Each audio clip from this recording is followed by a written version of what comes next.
말씀 봅니다. 이 시간 함께 은혜 받으실 하나님의 말씀 마태복음 11장 20절로 30절까지 말씀입니다. 마태복음 11장 20절로 30절까지의 말씀. 제가 말씀 봉독해 올립니다. 예수께서 권능을 가장 많이 행하신 고울들이 회개하지 아니하므로 그때 책망하시되 화 있을진저 고라시나 화 있을진저 벳세다야 너희에게 행한 모든 권능을 두로와 시돈에서 행하였더라면 그들이 벌써 베옷을 입고 제에 앉아 회개하였으리라. 내가 너희에게 이르노니 심판날에 두로와 시돈이 너희보다 견디기 쉬우리라. 가버나움아 내가 하늘에까지 높아지겠느냐 음부에까지 낮아지리라.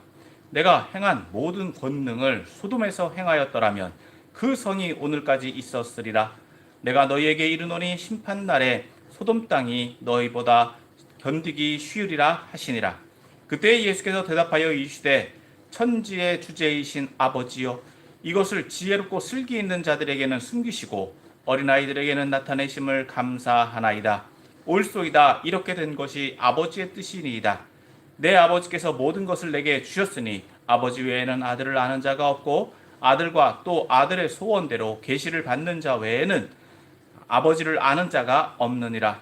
수고하고 무거운 짐진 자들아 다 내게로 오라. 내가 너희를 쉬게 하리라. 나는 마음이 온유하고 겸손하니 나의 멍에를 메고 내게 배우라. 그리하면 너희 마음이 쉼을 얻으리니 이는 내 멍에는 쉽고 내 짐은 가벼움이라 하시니라. 아멘. 할렐루야. 오늘로 거룩한 주일 예배의 자리에 나오신 여러분을 예수님의 이름으로 축복합니다. 오늘로 우리는 계속해서 마태복음 11장의 말씀을 보고 있습니다. 마태복음 11장에서는 예수님에 대한 믿음, 예수님 우리가 왜 믿어야 되는지, 또 예수님이 누구인지, 또 어떤 분인지에 대해서 말씀해 주고 있는데 예수님에 대한 믿음에 대해서 살펴보고 또 함께 은혜를 나누고자 합니다. 오늘 본문은 크게 네 부분으로 정리할 수 있습니다. 먼저 20절에서 24절은 예수님을 믿지 않는 도시에 대해서 예수님은 책망의 말씀을 해주시고 계시고, 또 25절, 26절은 하나님께 대한 기도를 하고 있는 것을 볼 수 있고, 또 27절에서는 이제 앞에 있는 사건들과 기도에 대해서 예수님께서 정리하시는 내용이라고 할 수 있습니다. 또 28절과 30절 말씀은 그럼에도 불구하고 예수님은 초청하고 계시다. 그 초청의 말씀을 하고 있는 것을 볼 수 있습니다. 그럼 먼저 이제 본문의 내용을 한번 살펴보기를 원합니다. 먼저 20절에서부터 24절까지의 말씀, 20절에서부터 24절까지의 말씀, 이 말씀은 예수님을 믿지 않는 도시들에 대해서 예수님은 책망을 하고 계십니다. 자, 21절과 23절을 보면 예수님은 고라신과 벳세다 그리고 가버나움이라고 하는 이 도시들에 대해서 책망을 하고 계십니다. 예수님께서는요, 그 도시들에서 많은 권능을 행하셨습니다. 앞서 우리가 말씀을 통해서 살펴본 것처럼 예수님은 그 도시들에서 많은 기적들을 행하셨습니다. 그럼에도 불구하고 기적을 체험한 이들은 예수님을 따르지만 그것들을 옆에서 보았던 사람들, 혹은 그 중에서도 예수님께로 돌아오는 사람들은 적었다. 즉 회개하는 사람들이 적음을 예수님은 보시고 계시다라고 하는 것입니다. 그래서 20절 말씀에서 예수님은 이렇게 말씀하고 계시죠. 예수께서 권능을 가장 많이 행하신 고울들이 회개하지 아니하므로 그때 책망하시되, 즉 책망하고 계시다는 것입니다. 그래서 화를 선포하십니다. 심판을 선고하고 계십니다.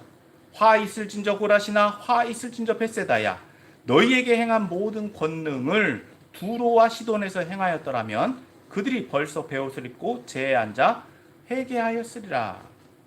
즉 예수님께서 심판을 선고하고 있는 첫 번째 도시인 두로와 시돈은요, 종말 때에 심판의 대상이 되는 곳입니다. 이제 앞으로 최후의 심판의 대상이 되는 도시가 바로 두로와 시돈입니다. 두로와 시돈은 해안가에 있는 도시인데 굉장히 번화하고 번성한 곳입니다. 그러나 그곳이 회개하지 않고 있다. 즉 그들이 완악함으로 인해서 그들이 회개하지 않고 있음을 말씀하고 있는 것입니다. 더 나아가 가버나움 23절에서 보면 가버나움아 내가 하늘에까지 높아지겠느냐 웅부에까지 낮아지리라. 내게 행한 모든 권능을 소돔에서 행하였더라면 그 성이 오늘까지 있었으리라. 여기서 심판의 대상이 되고 있는 곳은 소돔이죠. 이 소돔은 이미 창세기에서 살펴본 것처럼 멸망당한 도시입니다. 그런데 그 소돔에서 은혜를 베풀었다라면 그곳에서 하나님의 권능, 예수님의 권능이 나타났다라고 한다면 그 성이 오늘까지 있었으리라. 즉 지금 가버나움이 회개하지 않고 있는 것은 그들이 교만함 때문이다라는 것입니다. 그런데 여기서 보면 예수님은 더 나아가서 이렇게 말씀하고 계시죠. 그 성읍에서 그 일들을 행하였더라면 그들이 지금까지 있었을 것이다. 그런데 심판 때에는 어떻게 보면 멸망의 대상이 되는 이 성읍들이 오히려 멸망의 대상이 된 이 성읍들이 오히려 더 견디기 쉬울 것이다 라고 말씀하고 있는 것을 보면 이 벳세다와 고라신과 벳세다 그리고 가버나움이 당하게 될 심판의 정도가 얼마나 큰가라고 하는 것을 알 수 있습니다.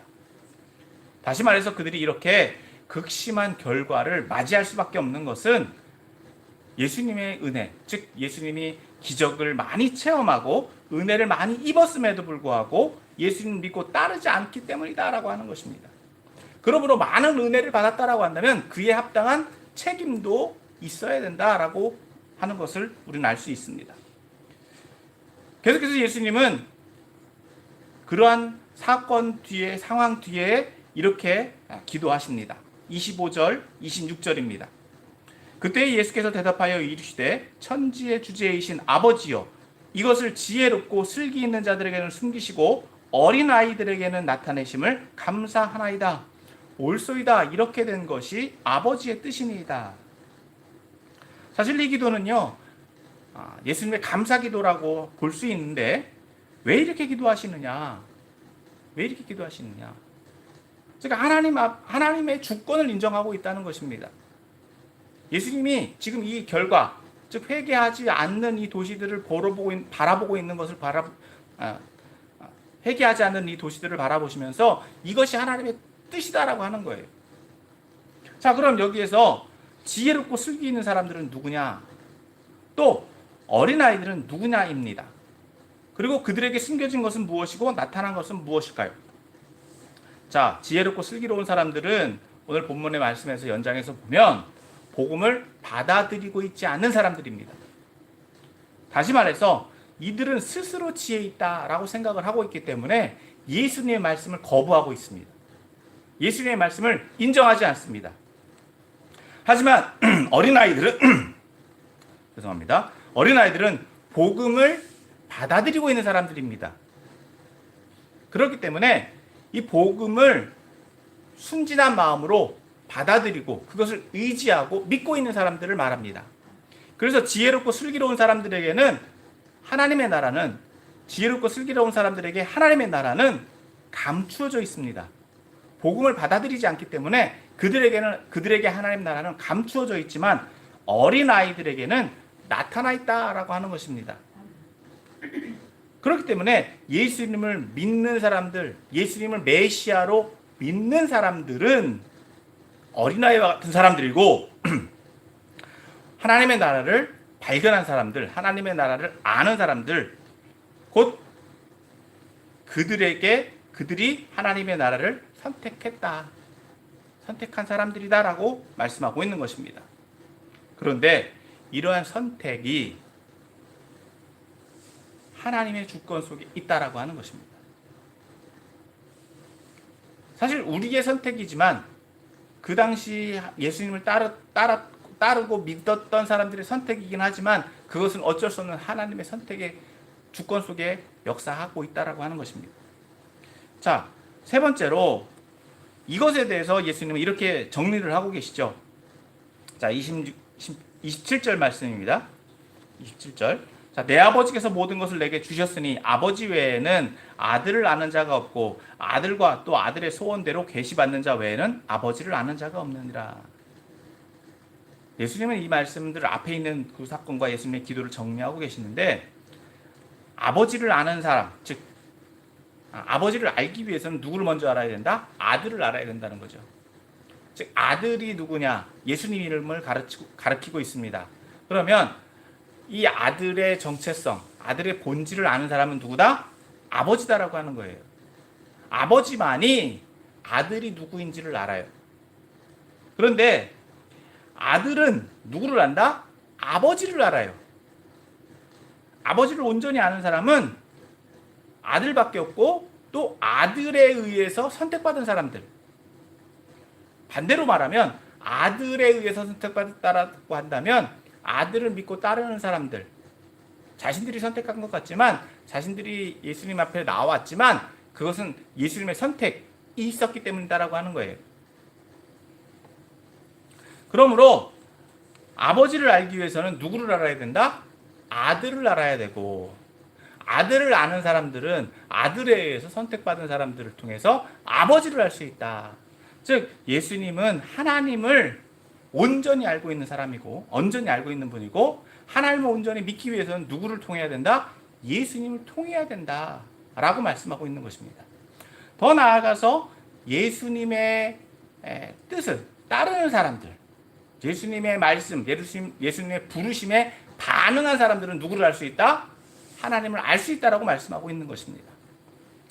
자, 예수님은 여기에서 그치지 아니하고 28절 또 30절까지의 말씀 또 봅니다. 수고하고 무거운 짐진 자들아 다 내게로 오라. 내가 너희를 쉬게 하리라. 나는 마음이 온유하고 겸손하니 나의 멍에를 메고 내게 배우라. 그리하면 너희 마음이 쉼을 얻으리니 이는 내 멍에는 쉽고 내 짐은 가벼움이니라. 자, 이 본문에서 예수님은 계속해서 초청을 하고 계십니다. 앞서 말씀에 보면 예수님을 거부하고 있잖아요.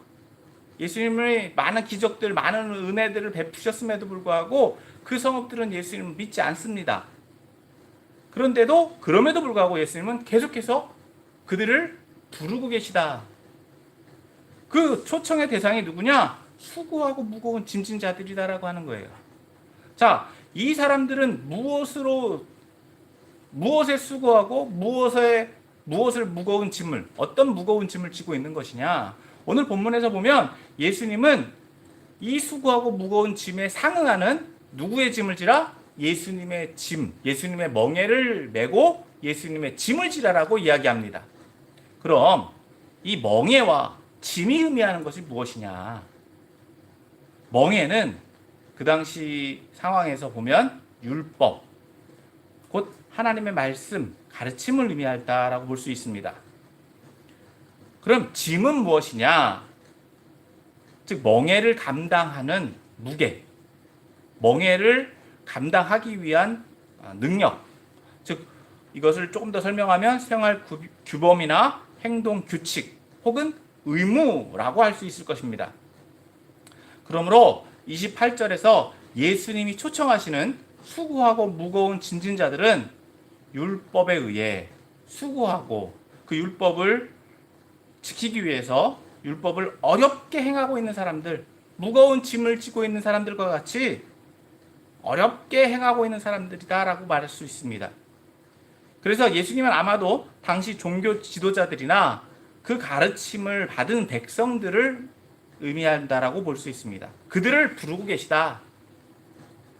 율법을 하나님의 말씀대로 살기는 원하는데 하나님의 말씀에 매여서 멍에를 메고 있는데 그 멍에를 무겁게 지고 있다라고 하는 거예요. 다시 말해서 하나님의 말씀을 어렵게 가르칠 뿐만 아니라 하나님의 말씀을 행하는 것을 어렵게 보고 있다. 그런데 예수님은 그들을 초청하고 계시다라고 하는 것입니다. 왜 초청하고 계시느냐? 내게 오면 내가 너희를 쉬게 하리라. 쉼을 주시겠다. 이 쉼은요, 안식을 의미합니다. 안식, 평안이죠, 평안. 그러니까 예수님께로 나아오면 예수님께서 그 멍에를 쉬게 해주신다. 그 짐을 쉬게 해주신다. 라고 말씀하고 있는 거예요. 그 무거운 짐을 쉬운 짐으로 바꿔매라 라고 지금 예수님 말씀하고 계신 거예요. 어떤 멍에? 예수님의 멍에, 예수님의 짐. 예수님의 멍에를 지고 예수님의 짐을 진다 라고 하면 그것은 쉽고 가볍다. 왜? 예수님은 온유하고 겸손하시기 때문에. 여기서 온유라고 하는 것은 친절을 의미합니다. 말 그대로 겸손은 낮아짐이죠. 그러니까 그 온유함과 겸손한 마음으로 예수님의 멍에를 메고 예수님의 짐을 지는 것, 즉 예수님의 말씀대로 배우면 우리는 우리 마음 가운데 쉼을 얻는다, 안식을 얻게 된다라고 하는 것입니다. 그런데 여기서 조심해서 보아야 될 것은 우리가 이미 예수님의 말씀들을 잘 살펴봤잖아요.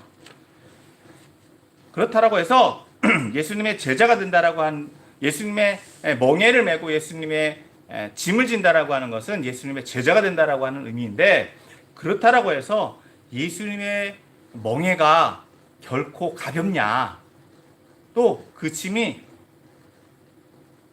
무게가 결코 허투루냐,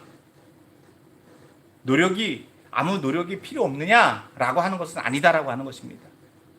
여전히 그 무게는 동일하고 그 가치는 동일합니다. 그러나 그것을 쉽게 가볍게 할 수 있다. 그것을 어떻게 할 수 있느냐? 예수님의 방법으로 예수님께 배워서, 예수님께 배우면 그 멍에와 그 짐은 쉽고 가볍게 할 수 있다라고 말씀하고 있는 것입니다. 그래서 예수님께서 오늘 본문에서 주고자 하는 것은 뭐다? 안식, 쉼이다라고 하는 거예요. 예수님께서 주시고자 하는 것은 쉼입니다. 안식입니다. 그래서 그로 인해서 예수님의 멍에를 더 잘 메고 예수님의 짐을 더 잘 질 수 있도록 하신다라고 말씀하고 있는 것입니다. 자, 그럼 오늘 이 말씀을 우리에게 좀 적용해 보기를 원합니다. 앞서서 예수님은 고라신과 벳세다 그리고 가버나움에 대해서 책망을 하고 계십니다. 자, 그들이 예수님을 알았을까요? 몰랐을까요? 예수님을 알고는 있죠. 여기서 안다라고 하는 것은 체험했다라고 하는 것을 의미합니다. 그냥 지식적으로 그냥 우리가 눈으로 보는 것처럼 예수님이 그런 분이다라고 하는 것을 알고는 있습니다. 그런데 예수님이 그들에게 요구하신 것은 무엇이다? 회개입니다. 회개다라고 하는 것은 돌이킨다라고 하는 거예요. 그분을 따른다라고 하는 거예요. 그분을 믿는다라고 하는 것입니다. 다시 말해서 그들이 예수님을 알았지만 믿지는 않았다. 아는 것과 믿는 것은 차이가 있다라고 하는 것입니다. 여러분, 이처럼 오늘날 저와 여러분도요, 예수님을 알아요. 여러 형태로든 예수님에 대해서 우리는 알고 있습니다. 심지어 예수님을 더 알기 위해서 교회도 나옵니다.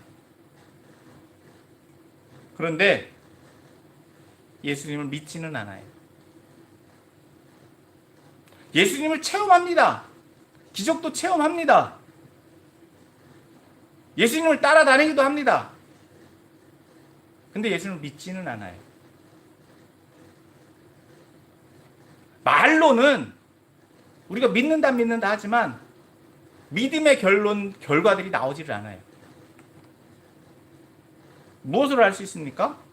그들의 삶으로 알 수 있습니다. 자, 오늘 본문에서 예수님을 믿는다라고 하는 것, 그 내용들을 살펴볼 수 있는데, 첫 번째는 회개입니다. 예수님께서 그 성읍들을 책망하시는 이유가 뭐다? 그들이 회개하지 않았기 때문에, 즉 돌이키지 아니하였기 때문이다라고 말씀하고 있습니다.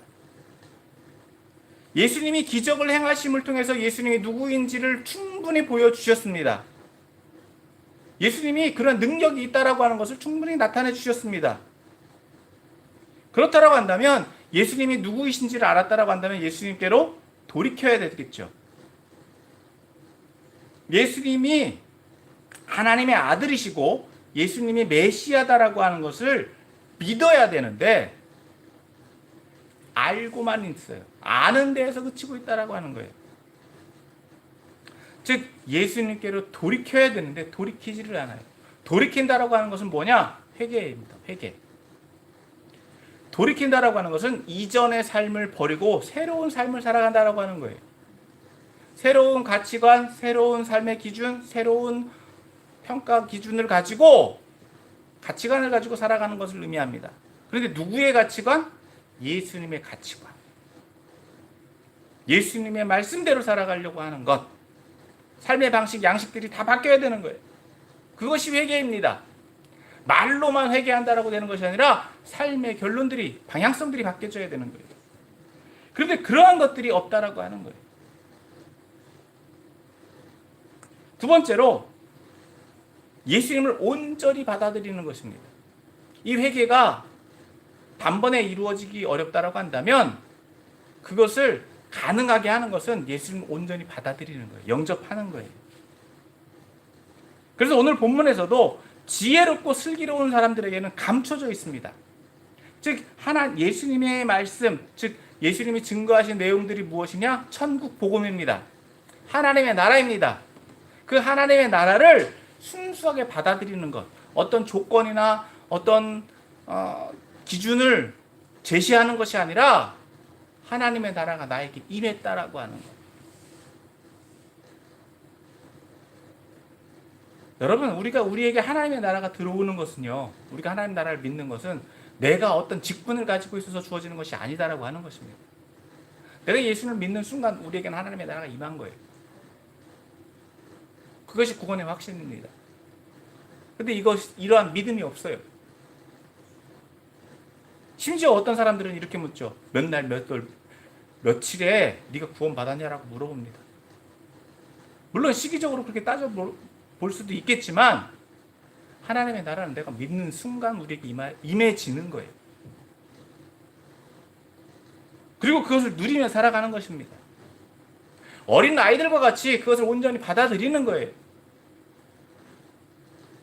근데 지혜롭고 슬기로운 사람들은요, 그것을 따집니다. 그것을 계속 잽니다. 그리고 어떤 기준을 설정해 놓고 그 기준 이상으로 해야지 된다라고 강조를 합니다. 강요를 합니다.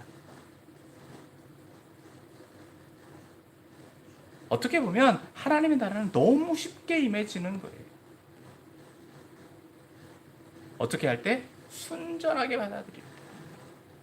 어린아이와 같이 순전하게 받아들일 때. 그리고 예수님을 믿는다라고 하는 것은 바로 하나님을 믿는 거예요. 세 번째로 하나님을 믿는 것을 의미합니다. 오늘 본문에서 살펴본 것처럼 예수님의 본질을 아는 분은 누구밖에 없다? 하나님밖에 없다라고 살펴보았습니다. 그러면 우리가 하나님을 믿기 원한다라고 한다면 누구를 통해서 믿어야 된다? 예수님을 통해서 알 수 있다라고 하는 거예요. 물론 하나님을 직접 알 수는 있습니다. 그런데 지금 이스라엘 백성들이 하나님께서 직접 그 말씀들을 주셨지만, 구약의 말씀들을 주셨지만 그 말씀들을 온전히 알 수가 없어요. 알지를 못해요. 스스로 지혜 있다 해서 그 말씀들을 거부하고 거절하고 그 말씀들을 온전히 받아들이지 못해요.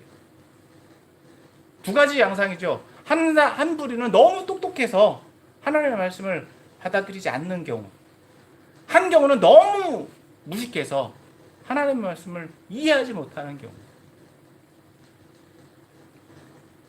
그러나 우리는 한 가지만 알면 됩니다. 하나님이 계시다라고 하는 것, 하나님을 믿고자 하느냐? 그럼 누구를 알 수 있다? 예수님을 알 수 있다라고 하는 거예요. 예수님을 믿는다라고 하는 것은 하나님을 알고자 하는 마음, 하나님께로 나아가고자 하는 마음이다라고 있을 때 가능하다라고 하는 것입니다. 어떤 세상적인 조건, 세상의 성공만을 바라보고 나가는 것이 아니라 하나님에 대한 마음이 있을 때, 그 마음이 예수님의 선택, 즉 하나님을 믿을 수 있는 선택을 할 수 있게 된다. 자, 마지막으로 예수님을 믿는다라고 하는 것은 그로 인해서 결국은 예수님의 멍에와 예수님이 주시는 짐을 진다라고 하는 것입니다. 앞서 말씀드린 것처럼 예수님이 멍에를 맨다라고 하는 것은 무엇이더라고요? 예수님의 말씀을 받아들인다라고 하는 것이죠. 내 삶의 기준이 이제는 누구에게로 간다? 예수님의 말씀이 된다라고 하는 거예요.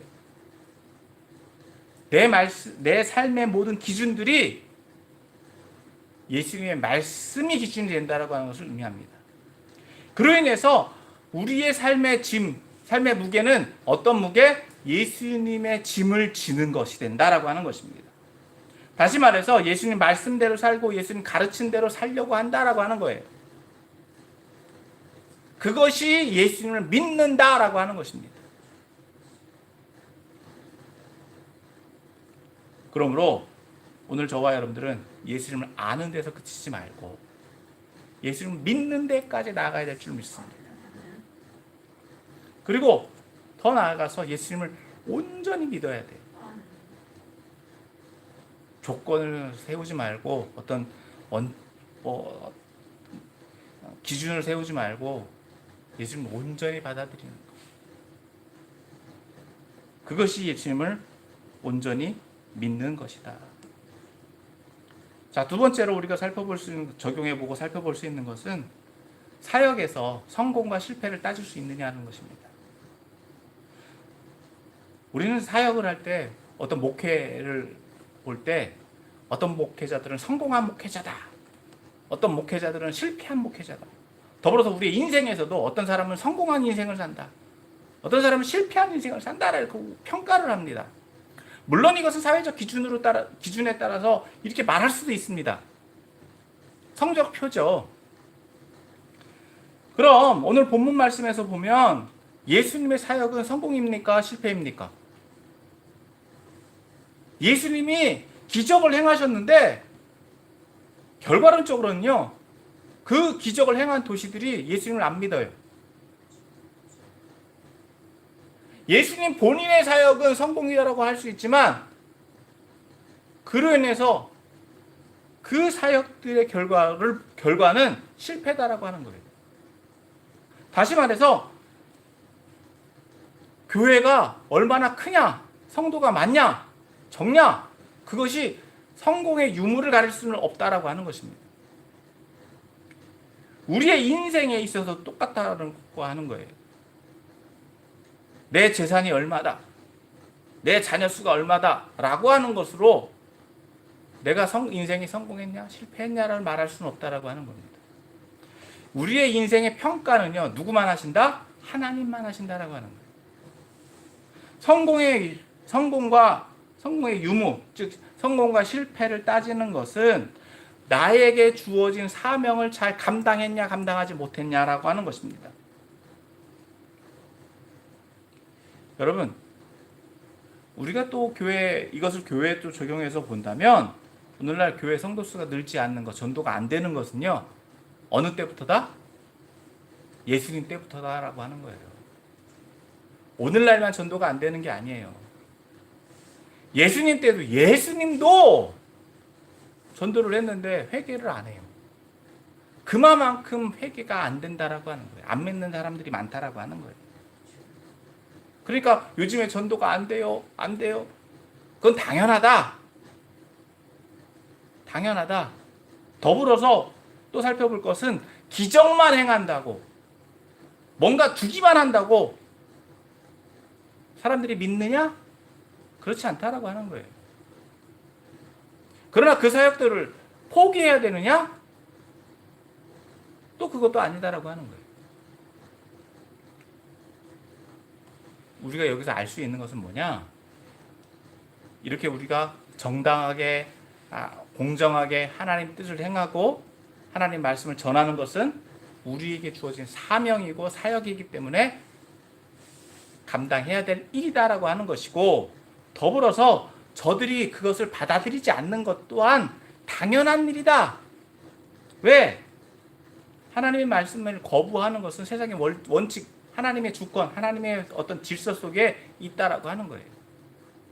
다시 말해서 구원받는 사람과 구원받지 못하는 사람이 있다라고 하는 거예요. 안타깝지만 구별될 수밖에 없습니다. 그것은 우리의 권한이 아니에요. 선택받은 사람들은 구원의 자리로 나오지만 선택받지 못한 사람들은요, 아무리 저들이 많은 기적들을 체험하고 아무리 많은 은사와 은혜를 경험한다 할지라도 저들은 선택할 수가 없어요.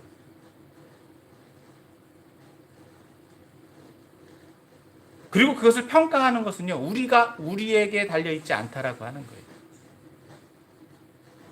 그럼 우리가 할 수 있는 것은 뭐다? 믿으려고 하는 의지. 그래도 하나님께로 나아오려고 하는 자세. 물론 안 믿어진다라고 해서 나는 잘 안 믿어져야 하고 스스로 자책할 수는 있습니다. 그러나 믿음의 자리에 있는 것과 아예 믿음의 자리에 없는 것과는 더 큰 차이가 있다. 그래도 믿으려고 하는 노력과 그래도 믿음의 자리에 있는 것과 그 헌신과 노력만큼은 그것을 통해서 그 자체도 일종의 믿음이지 않겠느냐. 그러니까 그러한 마음을 우리가 품어야 된다라고 하는 것입니다. 그래서 우리가 볼 수 있는 것은 뭐냐? 분명히 심판은 있다라고 하는 거예요. 사역에 대해서 성공과 실패를 우리가 평가할 수는 없지만 분명한 심판은 존재한다. 그럼에도 불구하고 예수님께서 우리에게 정말 주시길 원하는 게 뭐냐? 이제 결론적으로 살펴보면 앞서 살펴본 대로 11장 28절에서 볼 수 있는 것처럼 예수님은 우리에게 쉼을 얻게 하기 원하신다. 즉 우리에게 원하시는 것은, 우리에게 주고자 하시는 것은 마음의 안식을 주길 원하신다. 세상에서 우리가 살아갈 때요, 수고하고 무거운 짐을 지고 있습니다.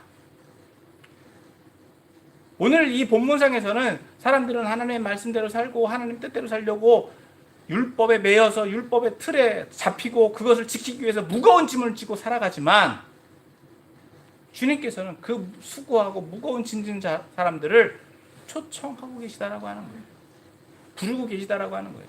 자신들을 거부했지만 예수님의 그 사역들을 통해서 그것을 부정했지만 그럼에도 불구하고 예수님은 그들을 또 부르고 계시다. 왜? 그들에게 쉼, 안식, 평안, 하나님 나라를 주기 위해서. 그렇기 때문에 그 부르심에 반응한 사람들은 쉼을 얻을 수 있습니다. 예수님의 멍에, 예수님의 짐, 어떻게 보면 더 어려워 보이고요, 더 힘들어 보입니다. 앞서 우리가 산상수훈을 통해서 살펴봤지만 더 높은 수준을 요구합니다. 하지만 예수님의 방법대로라고 한다면 그것을 못한다? 할 수 있다라고 하는 거예요. 할 수 있다. 어떻게? 예수님의 예수님의 자세, 즉 오늘 본문에서 말씀하고 있는 것처럼 겸손함, 온유함, 이것이 우리에게 있어야 된다라고 하는 거예요.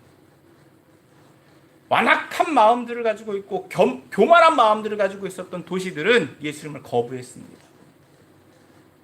하지만 예수님, 즉 하나님의 말씀에 대해서 겸손한 마음을 가지고 온유한 마음을 가지고 있을 때 그 자세를 가지고 있다라고 한다면 예수님의 멍에와 예수님의 짐은 넉넉히 질 수 있다. 자, 여기서 또 한 가지 우리가 살펴볼 수 있는 것은 우리 마음 가운데 그럼 안식이 있느냐는 것입니다. 주님이 주신 평안이 있느냐는 것입니다. 이것을 정리해보면 결론적으로 우리 마음 가운데 내가 정말 예수님 잘 믿고 있으면 예수님의 짐을, 예수님의 멍에를 잘 지고 있다고 한다면 우리 마음 가운데 평안이 있어야 돼요. 이것은 우리의 신앙의 모습을 점검해 볼 수 있다고 하는 거예요. 내 마음 가운데 아직도 수고하고 있고 아직도 무거운 짐이 있다라고 한다면 나는 제대로 믿는 것이다, 믿지 않는 것이다. 잘못 믿고 있는 거예요. 예수님의 멍에를 진 것도 아니고 예수님의 짐을 진 것도 아니다라고 하는 거예요. 또 예수님 자세로 살고 있지도 않다라고 하는 거예요. 여전히 예수님의 멍에를 지고 있다라고 생각하고 예수님의 짐을 지고 있다라고 생각하지만 여전히 그것이 무겁고 여전히 힘들다. 예수님이 주시는 평안이 없다. 그건 자기 힘으로 하고 있다는 거예요. 여러분 바깥에서 볼 때는요, 우리가 지고 있는 멍에, 우리가 지고 있는 짐은요, 엄청난 무게와 엄청나게 힘들어 보이죠. 하지만 예수님 방법대로 하면은요, 그건 쉽다라고 하는 거예요. 그로 인해서 우리는 평안을 누린다라고 하는 거예요. 근데 이 평안이 없다라고 한다면 여전히 내 방법대로 살고 있다라고 하는 거예요.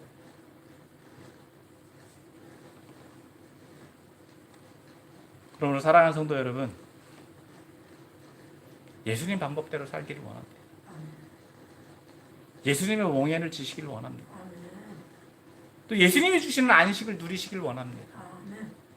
그러려면요, 나를 포기해야 돼요. 나를 내려놔야 돼요. 예수님 방법대로 받아들여야 돼요. 그럼 어떤 멍에도 질 수 있고요, 어떤 짐도 질 수 있어요. 내 짐을 지고 살아가는 게 아니라 예수님 짐 지고 사는 거예요. 예수님 멍에를 지내는 거예요. 그리고 예수님 방식대로. 그러면 우리 마음 가운데 평안이 임하게 됩니다. 말씀을 정리합니다. 오늘 본문에서 예수님은 많은 기적들을 행하신 도시들이 회개하지 않는 것, 그 도시들에게는 분명히 심판이 있다라고 말씀해 주십니다. 그럼에도 불구하고 그렇게 예수님을 거부하고 거절하는 도시들에 대해서 여전히 예수님은 그들을 초청하고 계시다, 부르고 계시다. 예수님은 그들에게 평안을 쉼을 주기를 원하십니다. 안식 주시기를 원하십니다. 그렇기 때문에 그 부르심에 반응해야 된다라고 하는 것입니다. 이처럼 오늘날에도 예수님에 의한 천국, 즉 복음은 여전히 증거되어지고 증거되어야만 합니다.